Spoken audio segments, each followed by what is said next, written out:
नमस्ते राधे राधे।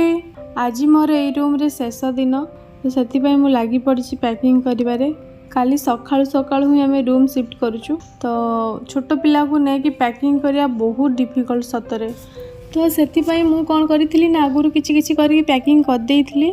पूर्व वीडियो देखी गोटे गोटे कंत्र वीडियो मु पकईथि एमती पैकिंग रे तो एमती आगुरी किसी करके मु पूरे देइथिली कारण छोट पिला को लेकिन हठात के एकाधरे माने एते सब पैकिंग हो पारिबनी। जो सब जिनस बास आम व्यवहार करथले से सब जिनस ही थिला जेमती कपड़ा आइटम जति कि आ सब ग्रोसरी जहाँ सब व्यवहार होतला रोसई बासरे ये सब जिनस थिला। एठी देखो मु सब जिन चौथिकी रखुची पैकिंग करुच्ची तो सी गोटे गोटे गाड़ी तले पड़ुची तो एमती है कि मुझे जहाँ भी पैकिंग करदेली। तो आसतु देखा मोर ये घर थी किसी स्मृति जोटा कि सुंदर सुंदर घास जेबे भी मुझे झरका खोले ना घास देखले पूरा मो मन खुशी हो जाए। एते ग्रीन ग्रीन है कि जमती पवन देले लहरी खेलेनी एकदम से भाया लहरी खेले। मत नेचर बहुत भल लगे पूरा ये गछ देखले मत बहुत खुशी लगे और बहुत शांति लगे। मु जोठी भी रही जगटा बहुत मिस करी।